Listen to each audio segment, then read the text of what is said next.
Greetings, everyone. My name is Jennifer, and my connection to the rare disease community is through phenylketonuria, or PKU for short.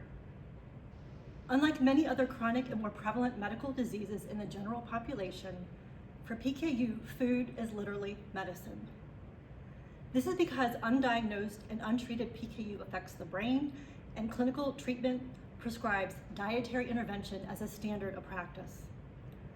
I wanted to share what this Rare Disease Day or month means to me and put a spotlight on the hidden stripes of aging with rare disease, especially for this segment of the PKU adult demographic I identify. I believe Rare Disease Day is about working together to reduce stigma, to increase access to health care, including mental health, and to spread awareness about the benefits of research, development, and treatment, and the rewards that accrue, which benefit greater society. I would like to share with you a story of resilience, the resilient spirit, the hallmark stripe, which is the heart and soul of the rare disease community, and that was captured in a federal sector appellate decision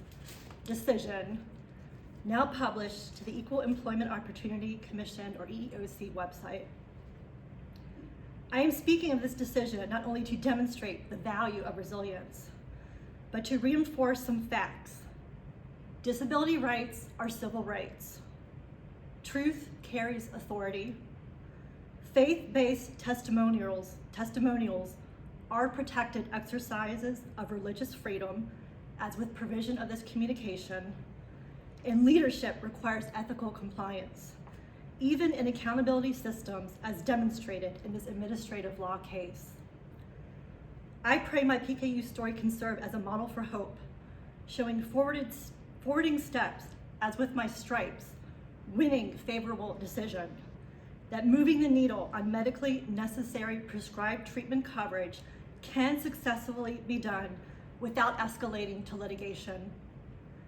And the consequences, the outcomes of this decision, have impact on policy, equity, and shaping the future landscape of medically necessary prescribed treatment for PKU and for others with rare, similar inborn errors of metabolic diseases, or IEM.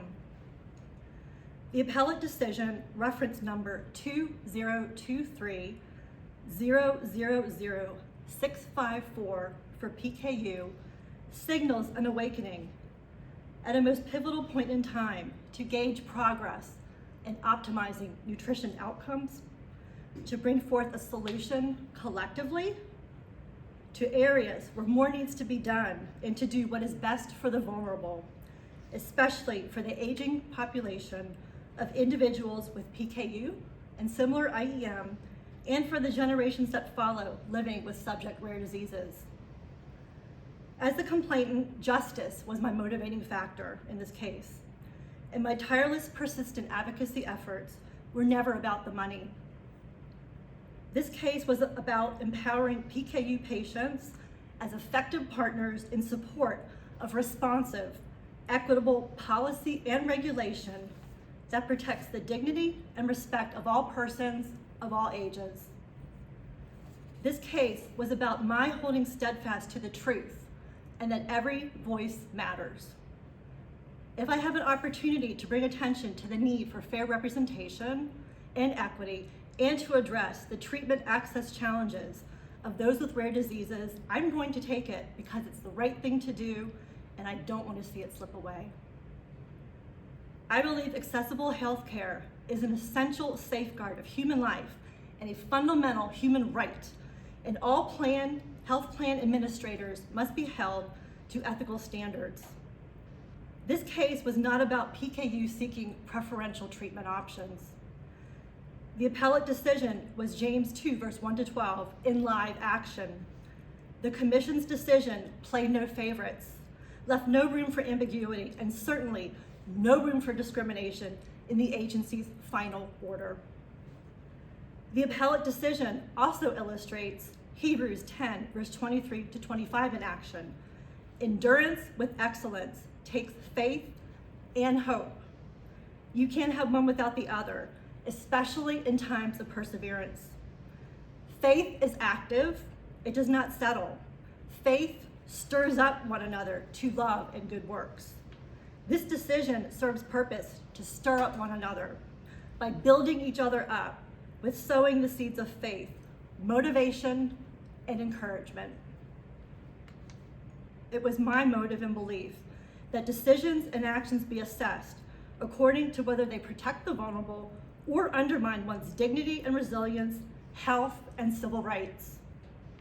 The decision proves the outcomes when that line is crossed and now ensures in writing why those systems exist and why an ethical lens need be applied from the start, from the point of the contextual framing of any report of investigation to the end, as with the commission vacating the agency's final order. Benjamin Franklin once said, "If you would not be forgotten, as soon as you are dead and rotten, either write things worth reading or do things worth the writing." With PKU prevailing in this appellate decision and having favor affirmed by the EEOC, PKU checks off both those high standards and is most worthy of amplification this Rare Disease Day to show impact, leadership, and rare resilience in both words and action. My intentions were to prevail, to reverse a decades-old discriminatory policy and practice, leading a chronology trail of coverage denials, and fight the action taken to sunder an inseparable and stark reality of truth and social justice. As background, the institution of the newborn screening, which is how I was diagnosed, was developed because of PKU and secured by the federal government because of the life-saving potential and proven success of dietary treatment, a viable, medically necessary prescribed treatment. Tragically, medically necessary prescribed treatment still fails to get in the hands of the individuals who need it the most. This appellate decision, as good as it is, paradoxically signals to me and to the rest of the country in writing that the most vulnerable living with rare diseases, including the aging, working PKU adults, are valued more when more severely and or chronically disabled or dead when it is too late to treat what was otherwise 100% preventable. We cannot erase history, but we can learn. My PKU story, captured in the EEOC case snapshot, illustrates not only the consequences of taking an unprecedented departure from anti-discrimination law, but extends to the intended beneficiaries of the Orphan Drug Act and the spirit of this law, the fostering of incentives for the development of new diagnostics, therapies, and preventative interventions, especially when it comes to those so desperately needed innovations for individuals with critical reliance on food as medicine. The future viability of medically necessary prescribed treatment to these beneficiaries, their civil rights protections, and orphan incentives remain at risk. The unjust PKU disability-based exclusion of coverage exemplified by the agency-administered health plan implementation in the federal sector and the failure to give timely and proper compliance to safeguards assuring anti-discrimination protection motivated me to, one, speak out as witness and when necessary to enforce what is safe and just.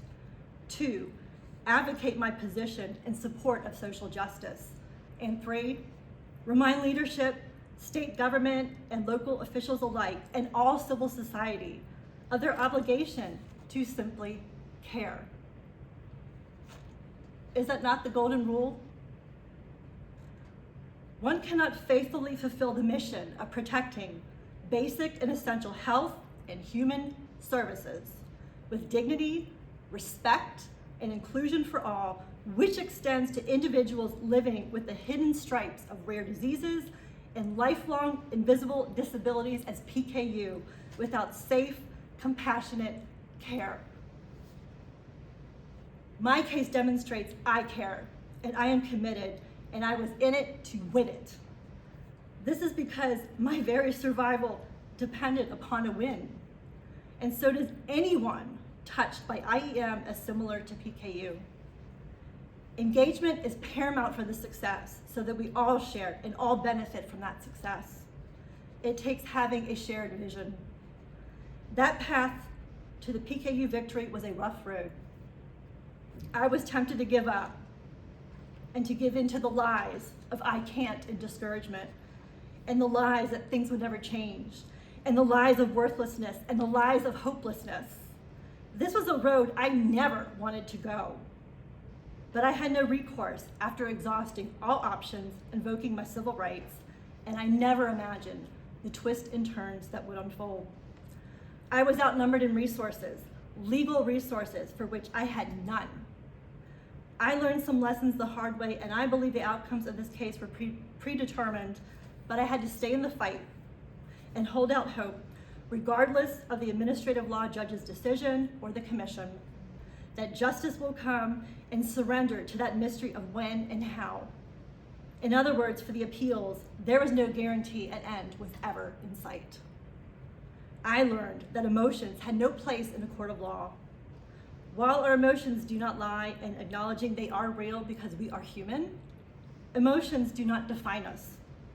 To maintain self-discipline and focus and hold a firm stance in order to sustain the win and fight these temptations and unmerited and unfair action takes a strength beyond my own individual power. The truth defines me and defined my position, and the truth, the armor, prevailed, with a supernatural power at hand behind the scenes. There was a divine intervention at the 9th hour, not just once, but twice. And this was no random act. The substantiating proof was captured in the commission's appellate decision. And for the record, first, when the opposing party failed to comply with governing regulations on the judge's decision, and second, when the opposing party failed to reach the director at the 9th hour, 8:45 p.m. on the 9th of November, 2022. My 911 SOS was answered. The agency did not obtain the director's signature, thereby missing the appeals notice filing deadline. That, my friends, was a miracle of biblical and historical significance. My case affirms the truth of the issue at hand, that compliance with anti-discrimination law is not an option, it's mandatory. However, this progress towards justice is very slow, and government time does not run on rare disease time. It takes persistence and active efforts to stay in the fight. It takes a bold endurance to stand against a figure of authority, yet alone before a judge, especially when there's a violation of the law, one's individual values, and governing standards of ethical conduct. For PKU to rise above the discrimination, it took a supernatural strength and power to shine a light amongst the lies that PKU is not serious, and the lies of a culture, a society that does not value food as medicine, but reaps the rewards. The truth, the hard, sobering truth, was my most offensive weapon to confront such lies and gain ground in the federal sector. I long waited for this case to be published and made visible, so that all my blood, sweat, and tears, my stripes, my hidden stripes of living and aging with PKU, mentally, socially, emotionally, spiritually, and physically, that I poured into this decade-long fight, were worth it for a reason beyond my imagination and knowledge that would be revealed in time. This experience, as difficult as it was, brought me to experience knowledge of God and knowledge of my identity and my true worth. Without this chance to experience knowledge and living active truth, there would have been no place for that winning decision to land in favor of PKU, and for me to help take a stand for righteous justice by filling me with that resilient spirit to stir you up and show you God brings judgment, endurance brings reward. Now you have a lens on that visibility this Rare Disease Month, with these PKU stripes sealed into case law, in hopes that this never, ever happens to anyone again, and that this case catalyzes precedents for other health plan administrators to follow suit. My case exemplifies the mission charged to any federal employee depends on an environment in which all employees are treated with dignity and respect and can perform their duties free from discrimination based upon disability. But the battles outside the agency-administered plan continue, and the story does not end here. Any act of discrimination is anti-Christian conduct.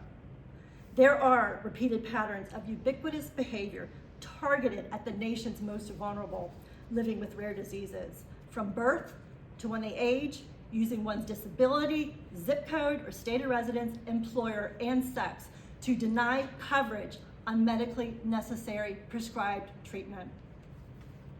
To address and remedy this conduct and to strengthen these desperately needed consumer protections of health and policy and practice, your voice, your stakeholder input is critical to informing decision makers in positions of authority to execute those changes. Your perspectives are needed to revoke any policy or action that undermines a vital mission of making all Americans healthy and closing the gap on the health disparity for persons with PKU and similar IEM once and for all. Engagement is needed to lay out the vision to all leaders and plan administrators exactly who we are and accept it. When they don't, or when they don't even acknowledge the truth, or when we don't speak up, it's disempowering and it denies the reality of our very existence. That's not acceptable to me. And these hurts, these emotions are not an excuse to respond like victims. But they open the door to gifts that far exceed any dollar amount tied to a compensatory award. As challenging as this process was, I gained some wisdom. I learned how and when to proceed with caution or prudence. I gained valuable insights into my personal growth and spiritual journey that I'm able to share with you now. I experienced the power of truth. I gained new knowledge on the relevant laws of the EEOC process, as well as higher laws governing my true identity, worth, and call to action. I turned around the why is this happening to me with a better understanding and appreciation of these gifts, and to use my God-given talent, my words, yes, they're long, to fight the evils of discrimination. I gained strength I didn't even know existed within me, around me, and before me. And that power was at work, helping me to reach the goal and step up to the calling to pursue the path of righteous justice. Every day is Rare Disease Day for persons living with rare diseases, chronic genetic diseases, and invisible disabilities, as with the case with PKU. I am not willing to give in to such mediocrity and denial of any human being's God-given existence and potential to live their best life, their best health, wherever they are, young or old, with liberty, dignity, freedom, including the freedom from discrimination. If you want to be free from this bondage and discriminatory restraints, a source of truth can be found in Philippians 3, verse 12 to 16. In this letter, Paul writes to press on, forgetting what is behind and straining toward what is ahead. To press on toward the goal and to win speaks to a measure of maturity, growth, and a demonstrated commitment to pursue that goal. All of us then who are mature should take such a view of these things. While I'm still growing in that journey, let me make my view, my vision now clear. We need to unite and come together to better understand one another. For PKU adults, this process, this journey of uncharted territory as we age, is something we cannot do in silo. Otherwise, we lose out from the relationships that can build us up and draw strength from one another. We can start with a new mindset, a vision of where we want to be, and accept who we are and all our hidden stripes, our invisible disabilities. We must unite forces and embrace that rare, resilient spirit and pick up that spirit and put it into action to make a difference. This message is my way to equip you to do so. But to stand firm, you must first pause and listen. You have to want these gifts I mentioned prior. These gifts are the gifts of Lady Wisdom. Laid out in Proverbs 8, verse 3, wisdom is found where other people meet, where people come together. Lady Wisdom raises a voice and calls you to incline your ears and take seriously the call to action, Proverbs 4, verse 20 to 23. Pope Benedict reminds us, the world offers you comfort, but you are not made for comfort. You are made for greatness. Let my stripes show that persons with rare diseases are made for greatness. And as illustrated by the number of years it took to reach this appellate decision, it would certainly have been more comfortable for me to simply give up. This Rare Disease Day, I encourage you to hashtag show your stripes, to declare that righteous justice does not conform, Romans 12 verse 2, but responds like a team to transform, and all zebras out there should mandate medical foods equity for the medically disenfranchised. Let my stripes sealed in this written case law show when things seem hopeless and when the vision, my prayer for medical foods equity seems out of reach, you need to surround yourself with the armor of living truth and amplify the rare voice by speaking out loud, trusting in and declaring its power like this. By my stripes, my God-given stripes, I declare I am uniquely qualified to comfort others, to advocate with compassion deepened through rare resilience, 2 Corinthians 1 verse 3 to 4. By my stripes, my God-given stripes, I declare no fear. The rare disease spirit is not a spirit of timidity, 2 Timothy 1 verse 7. By my stripes, my God-given stripes, I declare excellence in service with active justice and to not give in to the empty rituals of comfort, Isaiah 1 verse 16 to 17. By my stripes, my God-given stripes, I declare my measure of leadership in defending justice for the orphans, Psalms 82 verse 3. By my stripes, my God-given stripes, I declare I am made quick to testify against those who oppress the orphans, Malachi 3 verse 5. By my stripes, my God-given stripes, I declare confidence in the good work of this rare disease community will be carried to completion, Philippians 1 verse 6. By my stripes, my God-given stripes, I declare to never settle, Proverbs 1 verse 32. Speaking the I declares was inspired by Walking with Purpose Bible Group founder and author, Fearless and Free, Lisa Brenninkmeyer, who coined this method of praying scripture. I hope to have inspired you this Rare Disease Day to walk with me, to walk in that resilient spirit. When you show your stripes, you can never go wrong with the sword of the Spirit, backing your words with righteous action and compassion and living the act of truth with Lady Wisdom at your side. This Rare Disease Day, I dare you to be rare and boldly take the first step for Medical Foods and Formulas Access Act, Senate Bill 3304, House Bill 5684. To clarify, I have been using the terms medical foods, meaning formula, as these are the statutory terms amended to the Orphan Drug Act. Regardless of the packaging of this proposed legislation, it does not change the essence of medically necessary, medically essential, life-saving medical nutrition. I believe victory is in sight and God does deliver, but you need to ask and declare your righteous possession for equity now. This win for PKU is a win for the entire rare disease community and all persons with reliance on medical foods. This is not the time to be silent and give in to the status quo. Take a step to walk out of your comfort zone. I ask you to put a face on equity in legislative policy and put a face on equity for the governing regulatory bodies to enforce this legislation. A mandate for medical foods equity is the right thing to do, and it's not an option, so no one is left behind.